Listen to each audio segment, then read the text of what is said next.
Okay, Gloria, go ahead. Okay, thank you.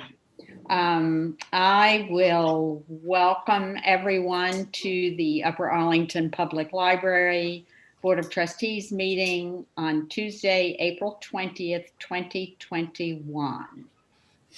I'll call the meeting to order and ask for a motion to pass the consent agenda, please. So moved. Second. Any discussion? All in favor, say aye. Aye. Aye. Opposed, same sign. The motion passes. I don't think we have any public comments.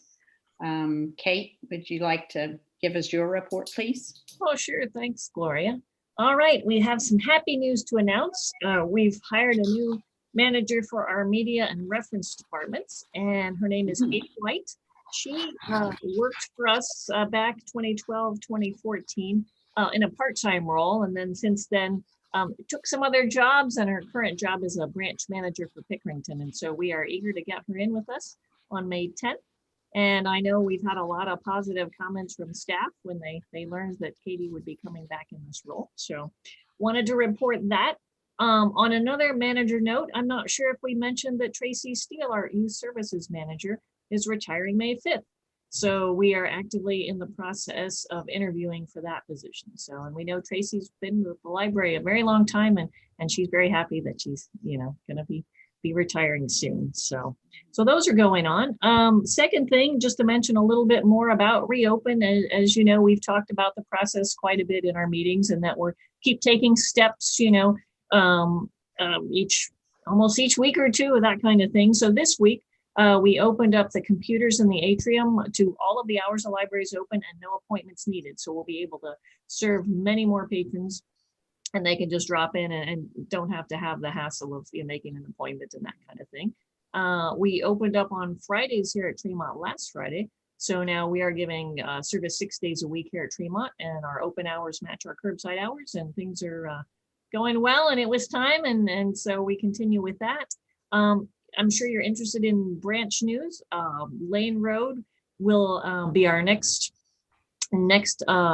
library to open. We're thinking mid-May. I won't want to give an exact date at this minute, but we're really working toward that, working toward getting a couple of their staff back that are working here. And then been working with our Miller Park group, and we're thinking early June. So we know our patrons have been very excited. We're getting very excited, and we just have to have a few more things fall in place for that. So I wanted to share that with you all as well.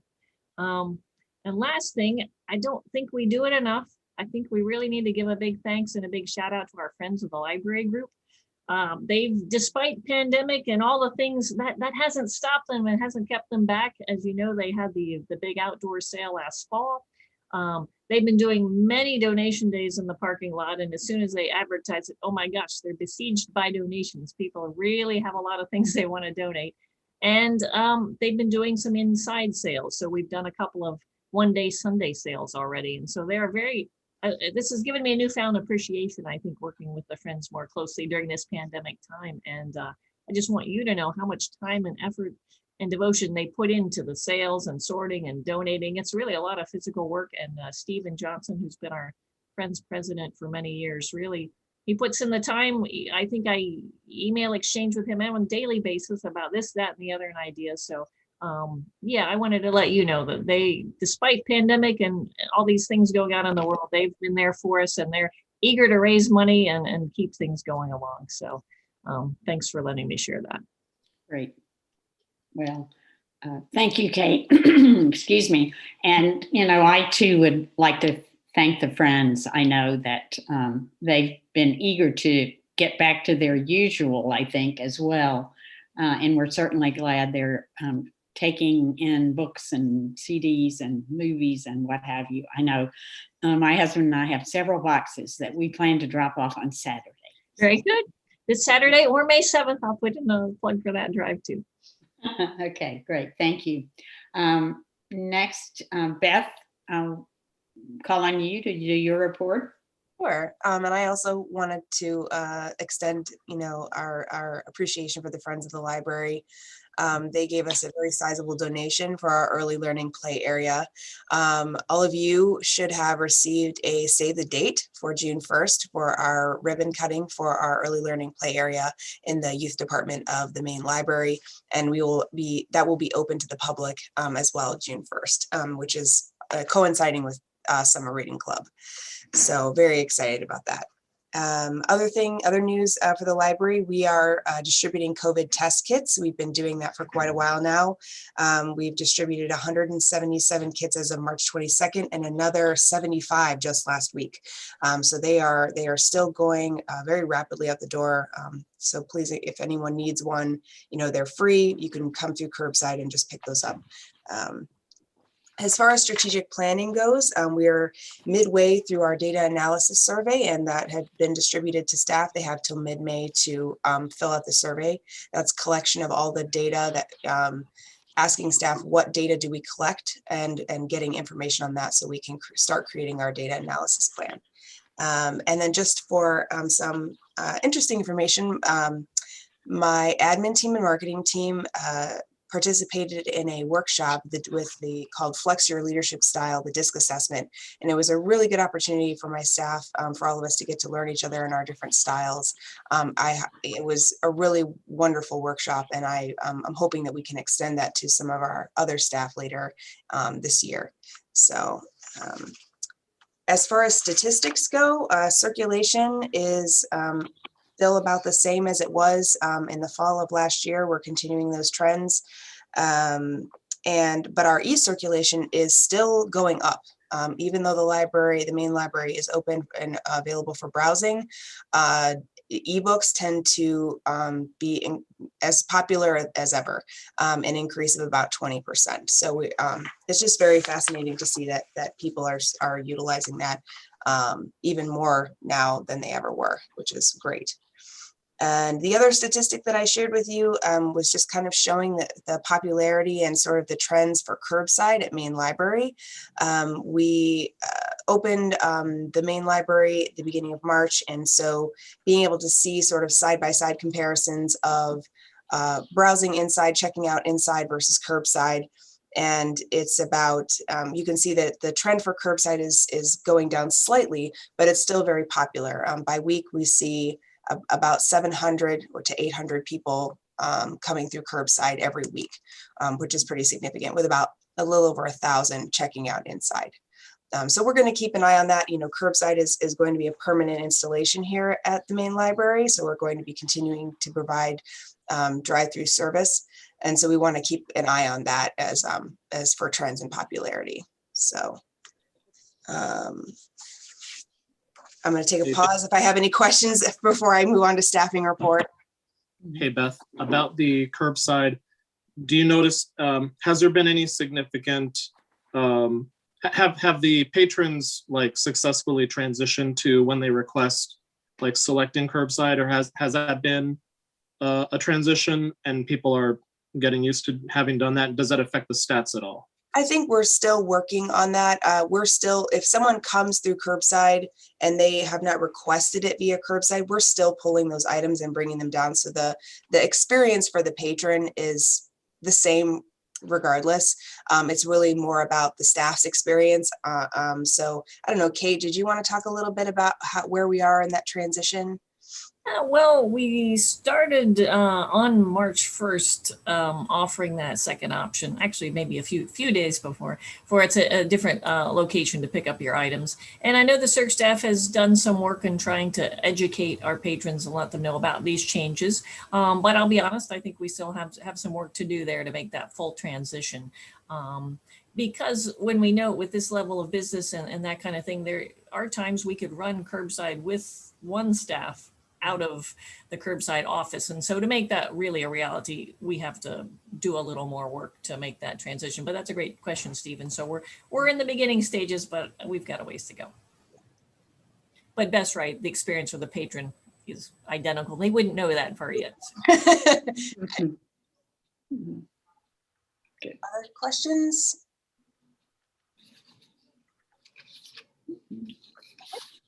The other item that I have under my list is the quarterly staffing report. You can see that we had over the first quarter 5 resignations, 2 transfers, and a net change of 1 position.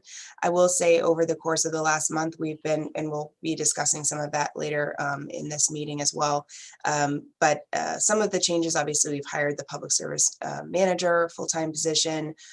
We've finalized interviewing for the technology and media librarian, and there are several circulation positions that were vacant that we have since posted and are currently interviewing for. So there are a lot of positions that are posted. So we're getting through some of the vacant positions that we have and reevaluating the hours and for the positions and making sure that we're utilizing those vacant hours to in the most efficient way possible. So you know, yeah, we're our hiring process, we're making sure that we're filling positions. And then our goal is to really return the Lane Road staff to the Lane Road branch, and that's going to be in preparation for them to be open to the public. And we're well on our way to being able to do that.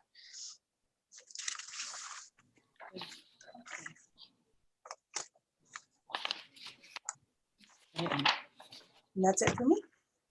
Okay. Any other questions? Anybody? I mean, it sounds like you're moving along on filling these positions. And I do think it's great that you're assessing as you look at, you know, open positions and the kinds of things that we need, and, you know, have things changed in view of COVID. And I mean, of course, it's always good to assess those, I know. So good. Thank you for that. And I'd also just like to take a minute, and I think it's okay to do it now, thank people for their donations to the library. We always have a good list, and, you know, I'm just so appreciative that, you know, we have patrons that seem to just, you know, give often. So I just, you know, like to say thank you to all of them. If there are no other questions or comments, we'll move on to the Finance Committee report. Lori, do you want to start? I will. Well, let's start with the good news. The PLF for the first quarter exceeded our expectations. It was about 23% higher for the first quarter, which was a little over $135,000 than what we had originally received in estimates last July. The bad news with that is that House Bill 110 does not include an amendment to keep the PLF at 1.7. And I just heard today that OLC did testify to the committee, and they still have not amended to bring it up to 1.7. So as of today, it's going to stay at the 1.6. We'll see what happens. That, in addition to they're proposing a 2% across the board cut in personal income tax. So the total loss is estimated to be at least $2.5 million per year for the PLF. So I'm going to keep watching these, because these will be financial burdens, I guess, impacts to our budget for the next 2 years. So we'll have to see what happens as we go forward. I'm hoping that before July 1st, that does go back to the 1.7. Otherwise, it'll drop to 1.6 for the second half of the year, and then continue on for the 2 years for the biennial budget. Lori, can I ask a question? Sure. Would it be, I realize this is an approximate, but if you've got an idea of what our share is of the statewide total, if we assume that maintains, would it be possible for you to say, okay, if the estimated statewide loss is $2.5 million, if that holds as it typically does, it would trickle down to us as X 100,000 or X thousand or whatever it is? Well, I'm not sure exactly the percentage as a whole that Franklin County gets, and then we get a percentage of that, 7% of what that pot is. But just looking at the second half of the year, I predicted that we would lose almost $100,000 for just the last 6 months. So I'll have to see as we go forward, you know, what they're estimating, but you know, it will be significant, Right? no doubt. And when you add in the reduction in the personal income tax, you know, that's all money that goes to the general revenue fund, which the PLF is based on. So we'll have to see where we go from here. But even something with those rounded numbers is Yeah. helpful to us in understanding the magnitude of Right. what we're dealing with. Mhm. Because I know a lot of people think, well, that's not a significant drop from the 1.7 to the 1.66, but you know, it's 100,000 at least for this year, the second half. Mhm. Hmm. Mhm. So I think I'll let Kevin take over about what went on at the committee meeting. Okay. Sure. We met last Wednesday. We did cover the financial results. We also went through sort of a list of items to start to pull together from a finance perspective to review and discuss related to the upcoming levy to make sure that we're in a good position to have a really good discussion of all of that when we meet in September for the strategy session. And then there was one order of business for the board, and that relates to, I think Beth was alluding to it earlier, some recommended changes in kind of the staffing levels and the pay ranges for kind of the bottom three levels at the library. And we discussed it at the committee. The committee recommends that the board accept the proposal from staff, and we can certainly open it up to discussion if you have any questions specifically about that.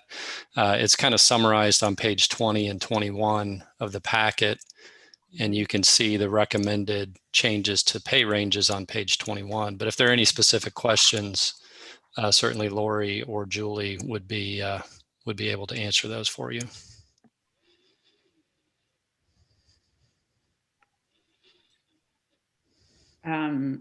If there are no questions, then I would ask for a motion to pass the resolution.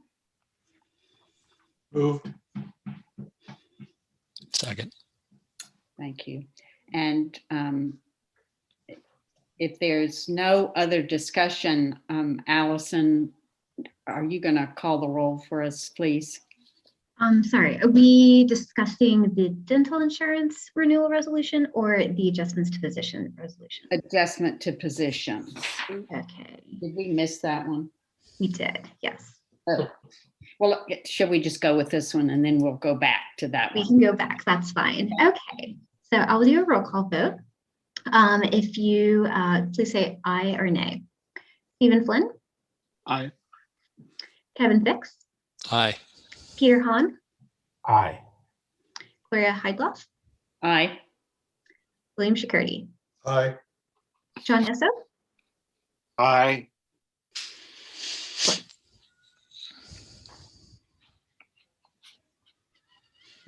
Okay.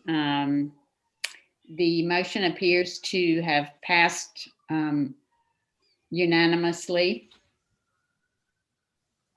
And then the other resolution was to accept Oasis Trust Dental Insurance Renewal. Julie or Lori, either of you need to discuss that or just tell us a little bit about it, maybe. Sure.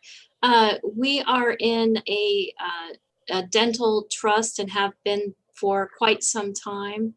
Their renewal occurs on July 1st. And as they did last year, this year they offered no increase to our premium. So our premiums remain the same as they did last year in the previous year. They may pass a premium holiday. Their board is looking at that. And that would mean that if they do approve that there would be a month within the plan year in which we would not have a premium due. So that's even better. But they had not voted on that particular issue yet. Okay, great. Thank you, Julie. Mhm. Do I have a motion to approve the dental insurance renewal resolution? So moved. So moved. Second. Okay, thank you. Any further discussion, questions?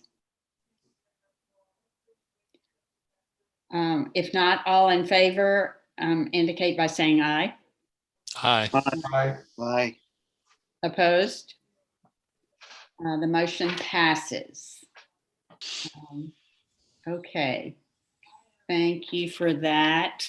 Let's see. All right. I think the next thing on our agenda is document recommendations for the levy. Beth, do you want to talk about that? Or this is just for our information?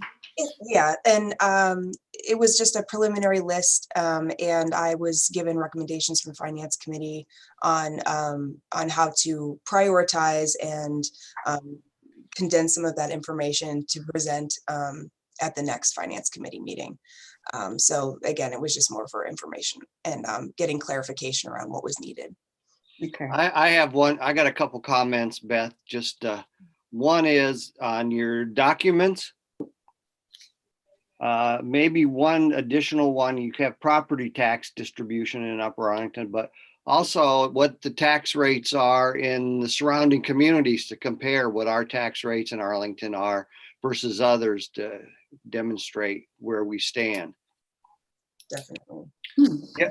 The other thing that might be helpful is on your process diagram. Maybe if you put in some of the other tasks, like when do we need to form a PAC, the fundraise, start marketing, promoting, you know, all the other little tasks that we have to do in addition to the legal ones. Okay, great. Right. Okay, good, great. Thank you, John. Okay. And we will be having the special meeting on September 7th to talk about this more in more depth. Right. Okay, great. All right, thank you, Beth and Finance Committee. Next, we have Operations Committee meeting minutes. Peter, do you want to talk about those? We met on April 6th. It was a pretty brief meeting, and most of the time was spent discussing the library's plans for reopening. And I think the staff put forth what I would consider to be a very conservative plan that they beat within the week after our operations committee. Right? I mean, it's we were much more open a week after that meeting, so that's good. That's good news. Good sign. And then we also talked briefly about our marketing strategy and update there, and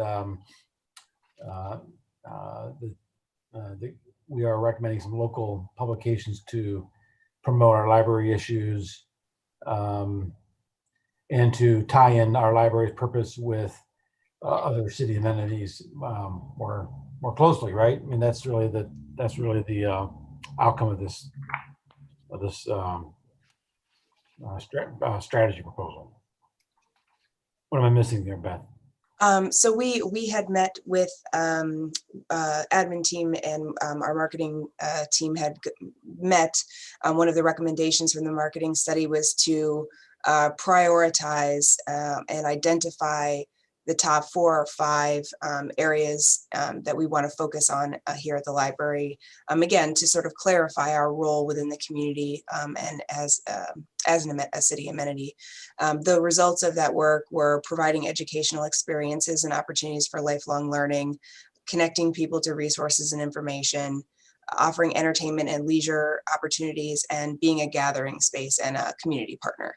And so with those priorities being identified, we are next going to work with the marketing consultant on developing key messages that, like Peter said, will go into some targeted messaging and marketing for our community and for our staff around those priorities. Right. And for us, let's hope. Yeah, it will be good, I think, for us to have something that we can share, especially as we go out to talk about the levy. So that's great that the staff is working on that. Okay, all right. Thank you, Peter. And we did, I know Allison included a sort of a revision of our meeting schedule, both the committees and the trustees. So I appreciate that, Allison, that was in the packet. And one thing I would share is, and I know some of the rest of you've done this as well, is contact our legislators about the PLF. Beth was kind enough to give us really good specific, and especially for me, because I was sort of frustrated. I had tried to get in touch with Allison, and I don't know, I just had the wrong information or something. But anyway, did actually hear back from both Allison's staff and Stephanie's. So, I do think, they're both very supportive of our library. And I think, going to hopefully share, the message that we have indicated that we would like them to move it or to keep it at 1.7. And Beth and I were lucky enough to meet with Allison last Friday on a Zoom call that, included some other librarians, directors from other libraries in our consortium. And it was a really good meeting, I thought. Allison, was very attentive to the concerns that the librarians expressed and, is, I think, going to be an advocate for us as much as she can be. So I appreciated that opportunity to talk with her. The other thing I wanted to talk about is